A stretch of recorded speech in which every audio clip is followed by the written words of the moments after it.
Palma Frakul Kullo Jalali Kifti Kenya Marami Undo Kenya Walinato Ma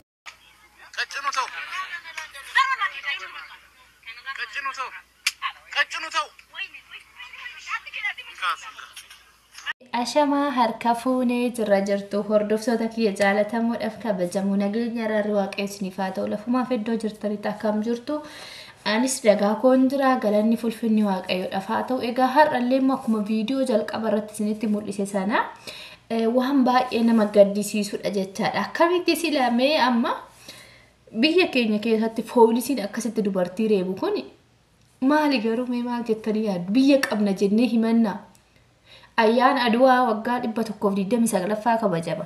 Mirga ummata gurraachati kan kabajamu. Garuu ummanni Afrikaa kuni baay'een isaanii harka dhibba keessa 0 jechuudha sammuu kanan qaban.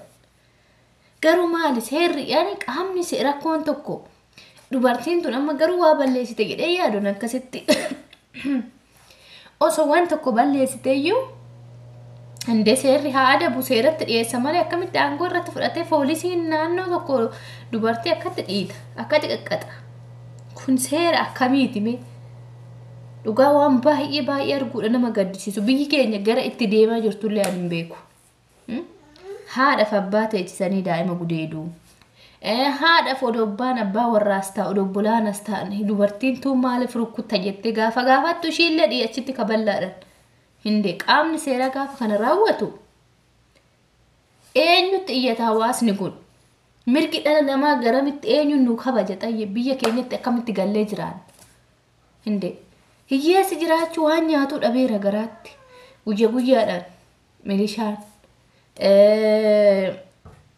qaansira maali jedhanii inshuraansii maal jedhu mallaqa irraa guuruu gaafa kaan seeranii akkatti qaxaqqatu ilma hiyyeessa Dubartiin kun haguma fe'e oduu yakka feete dalaydee dubartiin haadha isaatii obboleetti qabaachuu danda'a ilmoo isaa qabaachuu danda'a waaqayyo dhugaa adagaa isaatiin isaa dha'u namichi akkasitti dubartii dha'e kanamu bismaa gara jabeenyi dhala namaa agas gaheera jechaadha namni akkamitti dubartii akkasitti rukkuta garuu hinde qoy leenjiin waraana Itoophiyaa yookiin poolisiin Itoophiyaa keessatti Afrikaan jechuudha akkuma waliigala ummanni Afrikaa akkuma argitan South Africaatti illee poolisiin South Africa akkatti dubartii dhiita. Dubartii wala dhiira wala jiinkin hin jiru. Akkatti nama qaxaqqatan jechuudha. Ummanni gurraachi jechuudha mirgi isaanii kan ayyaana Adwaatti kabajamu natsaannata maalidha. Nuti garuu ummanni Itoophiyaa gabrummaa keessa jira ammallee. Natsaannanni wanni jedhamu hin jiru. Dimokiraasii wanni jedhamu Itoophiyaa keessa hin jiru. Dhalli namaa jiraachuu dadhabee jira. Jireenyi yaaddootti ta'ee jira. Waan nama sodaachisuudha dhugaa.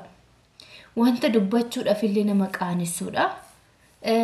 Pileesee bu'aan baay'ee nama gaddisiisu yeroo baay'ee watti qabee ilaalee jedhe nama gaddisiisa hinde.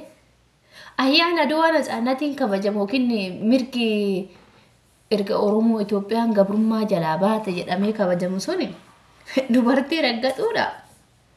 Qoy poolisoonni Itoophiyaa keessatti gaafa leenjii fudhattu Silxanaa gaafa kennaniif leenjisanii gaafa hojiitti bobbaasan nama qaqqaxuu osoo leenji'anii moo maalinni hay ani gaafii natti ta'e mee namni akka koo yaada kanarratti akka koo wanti isinitti gaafii ta'e yoo jiraate koomentii jalatti yaada keessan kaa dhugaa waan baay'ee nama jibbisiisudha biyya qabna jechuun dhugaa mee amma biyyoota ormaa keessa jirru kana keessatti bar Inni tokko dhimma waraqaa malee wannumti poolisiin kamii jechuudha yoo jalaa dheessise sirkuta malee harka kennatti taanan haga dalasintu poolisiin biyya Araboota kana keessatti jechaadha bakka nu jirrutti. Garuu Itoophiyaa biyya kee keessatti dhufee manatti ol sitti seenee yakka tokko malee akkasitti dubartii ilmoo dubartii akkasitti rukkutuun ani garuu hin jiraatti jedhee yaadu dubartii sun akkatti mataadha gadi akka nama waan boorski gaafa ispoortii leenji'anii. Warra karaawwanni rukkutan san ispoonjii dhanii rukkutan san akkasitti waan ispoonjii san rukkututti fakkaate hin jedhan namicha dhugaa yoo dhuguma Itoophiyaan seerri ni jira ta'e seerri dhala namaatti ni dhaabbata ta'e namicha kana yoo dhuguma seeratti nuun dhiyeessin dhuguma seerri jedhamullee hin jiru namni du'uu hunduma hinde maatii tokko mana tokko keessatti kan gudeedaa jiru poolisiidha milishaa gandaati sila dhalli nama bareewu abbaaf haadha teechisanii intala isaanii fuuldura gudeedaa jira. Biyyi keenya mirgi dubartoota mirgi daa'immanii jedhu sunoo eessa? Hindee qaamni seera gaafa si qaqqatu qaama kamitti odoo yakki tokkoo sirra gahe eenyutti iyyatta? Qaama kamitti iyyatta bileessa? Seerri tokko yakki gaafa uumame naannoo ati jirtutti yakki tokko gaafa uumame qaama seeratti iyyatta. Amma garuu kan yakka namarratti raawwachaa jiru qaama seerati jechaadha. Hidhataadha jechaadha. Milishaa gandaati, poolisiidha. Poolisiin Itoophiyaa garuu ani sammuun keessan ni yaadaa. Ni hojjetaa kuni. Hindee imbitiidha, duwwaadha. Haadha keetii bar dubartiin har'aati akka turkuttu kun. Adoonna poolisiin kun garuu ka poolisii maseera ta'ee uffata poolisii uffatee akka akkanaa raawwata ta'e dhugaan hin beeku. Nama jibbisiisa garuu biyya qabna jechuun ana keessa kootti na gube. Biyya maqaa Itoophiyaa dhaachuun iyyuu na qaanessaa jira. Amma viidiyoo kana nama baay'eetu laala. Arabnoon ilaalu, Abashaan ilaalu. So qaamni seera gaafa yakka akkasii sirratti raawwatu baay'ee nama gaddisiisa dhugaa yoo dubbachuudhaaf taate. Qaamni seeraati barkuun. Rakkoo cimaan tokko gaafa nu mudate eenyutti iyyanname yoo qaamni seera akkana nama godhu dhugaa. Biyya qabna jechuun illee baay'ee ulfaata. Hawaasni biyya san keessa jiraachuu yaaddoo ta'e. Dhalli namaa akka baalatti harca'aa jira. Yoomuma garuu guyyaan biyya Itoophiyaa jedhamtu kuni dhalootaaf yaadde nama isheetiif bakka qabaatte namni kun kabajame keessa jiraatu. Yoomi garuu guyyichi. Ani garuu guyyichi nu dhufa jedhee abjuu natti fakkaata. Please mee akka keessanitti mee maal sirriitti fakkaata kun? Ani garuu yaadee dhugaa sila garamitti deemaa jirra. Biyya qabna jennee dubbachuun illee nama qaanessaa jira. Biyya maal qabna? Biyya jechuun akka harreetitti amma dubartiin kun maal yakkite garuu waa yakkite jedhee yaadu ani garuu oduu waan numa fedheeyyuu yakka wayii qabaatte nama najjeesni muca'uun kun hinaanne hin qabanna balleessite hin jiru tarii immoo mallaqa fidaa jedhan kana fidaa kana dhabde ta'a eessaa fiddee kafalti hin qabdu. Hindee jireenya harkaa gara afaaniitu dhabaa jira namni karaan bahee qotatu waraanni akkatti uummata waxalaa jira uummanni karaa qotatu hin jiru wanni nyaatu hin jiru halkanii guyyaa uummanni garaa hidhatee beelan dhumaa jira mana isaa keessatti rakkoo dubartii kana namni keessa ishii beekuuf hin jiru. Mee dhuguma odoonni waa fedheeyyuu yakkite mee amma warra daa'imman ajjeesaa jiranudhaanii. Warra dubartii ijoollee daa'imman waggaa 5 gudeedaa jiran namoota akkasii ammaa dhaqeen qaxaqqanne poolisiin kun jagninnatiin dubartii irratti irratti isaa dhibee dubartii akkasitti rukkuta. Kuni horiidha dhugaa wallaalummaadha. Beekumsatti fakkaate ani garuu barumsa hin qaban natti fakkaate garuu odoo takkan baratiin silxaanni kennamee natti fakkaata poolisii Itoophiyaa guutumaayyuu jechuudha. Hindee dubartii akkamitti akkatti reeba namni? Waan numa fedhe yoo balleessite akkamitti dubartii akkatti reeban? Reebichi dubartiidha hin mala akkanatti garuu haadha isaati bar. Ilmoo dubartii bor argachuu danda'a. Obboleettii hojii dhalate qabaachuu danda'a. Galeeta ishii tan akkatti qaxaqqaxee galee ishii tan immoo obboleettii koo jedheetiin inni salaamata irraa fuudha. Meesii yoo yaaddan galee haadha isaa san nagaa gaafachuu danda'a. Garuu akka isaatti mirga namaa kabachiisa jedhama. Hidhataadha. Poolisiidha. Qaama seeraati. Biyya eega jedhan. Kun biyya eegare biyya diigaa jira malee. Dhugaa irra deebi'anii mootummaan Itoophiyaa jechaadha. Irra deebi'anii shumsiratiin ta'uu qaba. Muudamni poolisii Itoophiyaa irra deebi'ame yookiin leenjiin adda ta'e kan naamusa mirga namaa kabachiisu irra deebi'ee kennamuu qaba dhugaa. Kana ta'uu baannaan hawaasni keenya jiraachuu hin danda'u biyya isaa keessatti. Carraan hawaasni kun qabu du'a bichaadha. Kinoo hin ajjeefama. Waa tokko fidaa birrii jedhuun Fida aannan jedhuun fida itittuu jedhuun akka hiyyeessi waan ofiifuu manatti nyaatu qabu beektu. Sabbataan garaa hidhattee rafti. Kafaltii mana barumsaa ijoollee ishii waan kafalchiifattee barsiifattu dhabde dhiiste ijoollee ishii barumsa dhabanii taa'ani. Gaaf kaan du'aa tastee daa'ima waggaa 8 fuulduratti gudeedaa jira poolisii. Milishaan gandaa. Gaaf kaan haatiif abbaan as tahaan ilma isaanii hidhanii fuulduratti harka xiyyiitti itti naqan argitanii jirtu. Wanni akkanaa kun Itoophiyaa keessatti baay'atee jira. Dhuguma qaamni seerri kana tumee uummata akkatti gadi baase mootummaan kana taanaan uummanni mootummaa fi uummanni wal jidduutti amantii walirraan qabu. Maaliifi hindee dhalli namaa barri horii miti. Horiin iyyuu reebamu harreeyyuu dhiisee jira namni uleen. Uleen oduu nama qajeelche harree maqajeelcha ture. Harreen hin qaxaqatamu. Garuu namni bar horii masanuu hanqate waaqayyo dhala namaa gaafa uumu kana sammuu keenya kana horii irra adda nu godhu akka yaannuufi. Malee akka horiititti akka deemnuufi miti. Hinde dhugaa nama jibbisiisa ilaalu na ani garuu imimmaala viidiyoo san gaafa ilaalu imimmaan fixadhee ilaalee fixe.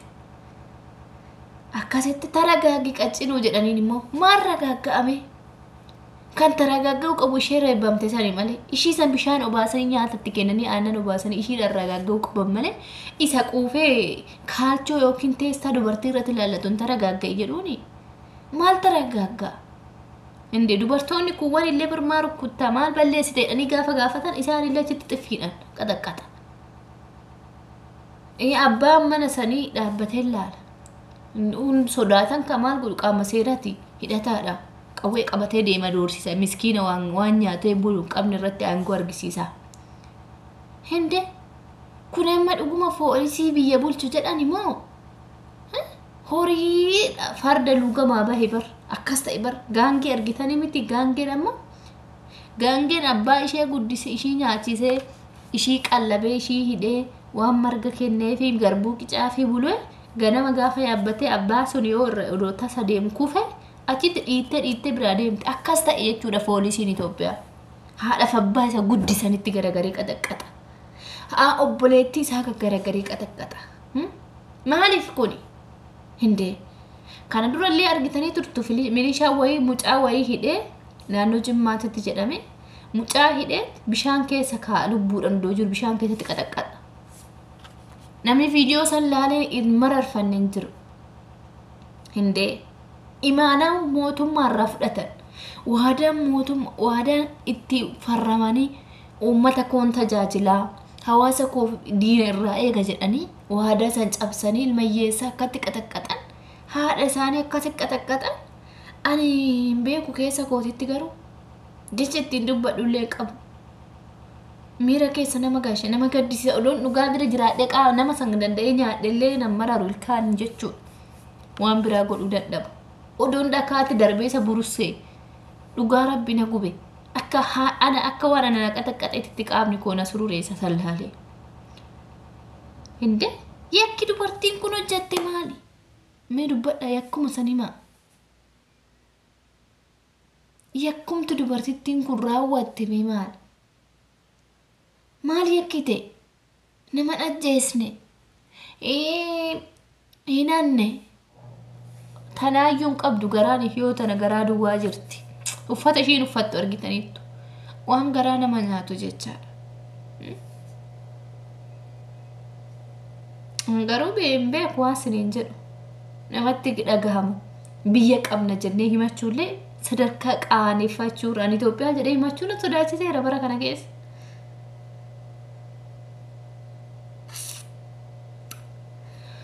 Biyya maal qabnaree? Biyya gabrummaan itti ayyaana aduwaa kabajaa oolanii asii poolisiin immoo gandara deemtee uummata qaxaqqatte. Neelsan Mandeellaa fi Martiin Luuter King mirga Afrikaa kan falmaa turan mirga gurraachotaa kan falmaa turan akka adooni nun bara warri adiin nun shororkeessineef yookiin nun miineef jechaadha. Garuu nuti wal keessa dhalannee wal miidhaa jirra. Ilmatu haadha qaxaqqaxaa jira baramu. intala isaa akkana godhaa jira, obboleettii isaa akkas godhaa jira. Asii dubartii nama akkana godhee akkatti dararee dhiphisee galee maatii ofii bira gizee boqannaa qabutti maatii ofii maddii galee haadha manaa isaa sanii fi dubartii har'a qaxatana ija takkaan laalame. Ishee akkamitti ilaalame? Tunis dubartii, haati manaa isaas dubartii, obboleettii isaas dubartii, haati sadeessis dubartiidha. Hindee Itoophiyaa keessatti bar mirgi dubartootaaf mirgi daa'immanii erga mallas du'ees badee jira. Mootummaan kabajee seera tume jedhan seerri mirga dubartootaaf daa'immanii wanna hojiirra oolin jiru. Qaama seeratti kan dubartii miidhaa jiru. Daa'ima waggaa 8 tan gudeeddamte kana dura simboo biraanuu kan argitan. Kan kana godhe hidhataa mootummaati. Qaama hidhataa ta'e milishaa gandaati jechaadha. Kan mootummaan irratti shuume. Shiratiin dhimma qaama seerri Itoophiyaa keessatti bifa haaraan tumamuu qaba. Malee dhimmi kun dhimma lubbuu fi jireenyaati. Hiyyeessi dhumachaa jira, hiyyeessi du'aa jira. Qalbiitti hin laalinaasi. Akka qoosatti fudhatidha. Kun dhimma lubbuuti baay'ee waan nama gaddisiisudha. Oh my god. Waan an dubbadhullee wallaalaa jira dhugaa keessa darbee. As keessa hojjuu naan jedha. Odoo maal qaba poolisii ta'e yookiin qaama hidhataa tokko ta'e dhaqee namicha san daaraa isa afeeyan. Mana abbaa yookiin haadha qaama seera dubartoota dhimma dubartoota odoo na uumanii maal qaba? Itti gaafatamtuu mirga dubartootaaf daa'immanii odoo shuumame odoo baradhee jiraadhe maal qaba? An kana bakka wanna gubu odoo baradhee fixee haadha seera ta'e poolisoota akkatti dubartii dartu kanarratti aangoo tokko argisiise anillee.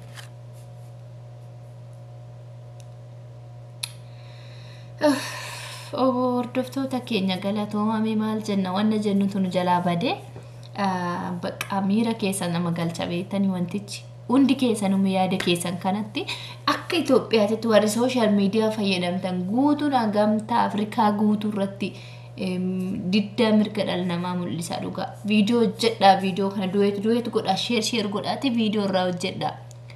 Maaliifis kuni mootummaan arguu qaba. Qaamni mootummaa kana viidiyoon kun addunyaan argite sagaleen haadhi dubartiin akkatti reebbamte kun poolisiin kun seeratti hidhamee qaxaqaxameen illee nuu hidhamee gaafa san poolisoota kaaniif illee fakkeenya ta'a jechaadha. Gizee hunda dubartoota akkana godhaa jiran.